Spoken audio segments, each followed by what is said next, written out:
Hello and welcome to my course. My name's Jim Helmer, and in this video I'm gonna try to impart to you 8 principles of attributes to success within a math class, or actually any class.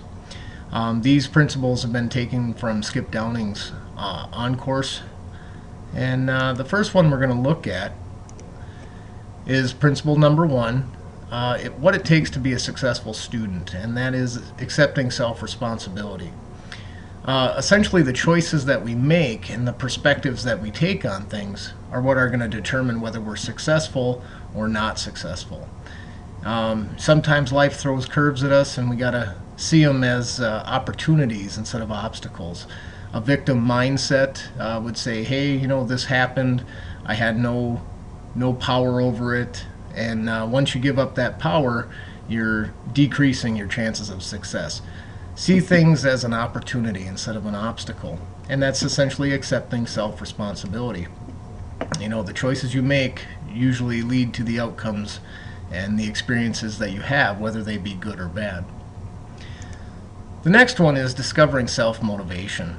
If a class you're taking doesn't really have a purpose to you, it's going to be hard to stay focused and to continue and persevere. But if you can see where it's going to better you, or where you can get something from it to have that purpose, it's going to make it a lot easier and more enjoyable for you. So, you know, it's easier to keep that motivation when you see its purpose. The next one is self-management, and I think we all struggle at times. You know, we procrastinate when it comes to things we don't like.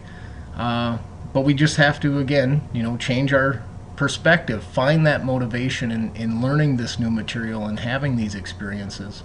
And it makes us a little more prone to self-manage, you know, plan, take the actions, you know, achieve your goals in whatever you set before yourself. You know, turn those obstacles into experiences, okay? The next one is interdependence, and this one is so important. When it comes to any goal that we set for ourselves, we always need some level of support. You know, we don't want you to be independent, we want you to be interdependent. Whenever you have struggles, reach out and ask someone to help, whether it's, you know, someone in your home life or even at the college. You know, we have student success services, we're always here to help. You just have to take the initiative to ask, you know. And another resource that you have out there are the peers in your class. They're going through the same experience as you are. Don't hesitate to reach out to your fellow students and say, hey, you know, let's work on this together. Let's build something supportive and help each other at the same time. One thing I tell students is, you know, it's beneficial to become a tutor at times, because if you can explain the information to another student, you actually reinforce it more so for yourself than the person you're communicating that information to. So build those relationships, ask for help, whether it be a tutor or your instructor or a family friend. You know, just reach out, and you'll find that support can really help you persist as well.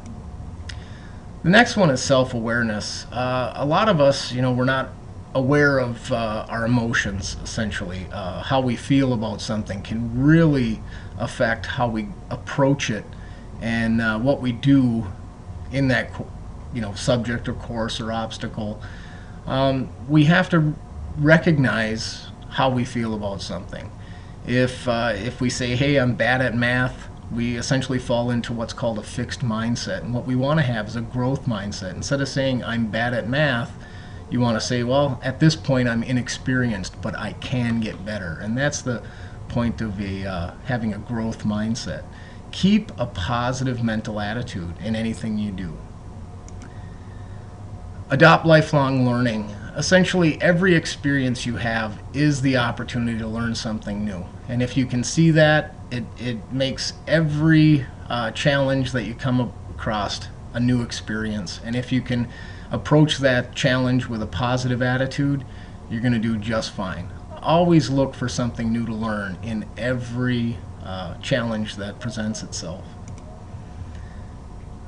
The second to last principle here is developing emotional intelligence. A lot of times we're not aware of how we're coming off or how we approach something because maybe we have some anxiety in a certain course or in a certain subject.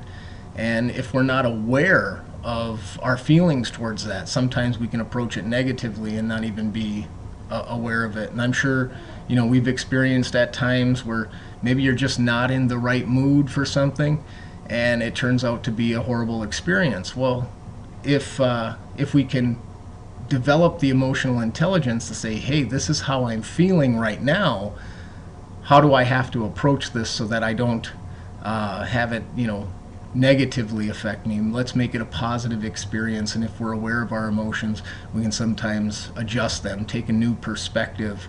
And just to share a little story, one time my brother and I were driving back from Racine and it was raining, and his wiper blade had broke off and went flying down the highway, and he was so upset and he was cursing and swearing at his truck.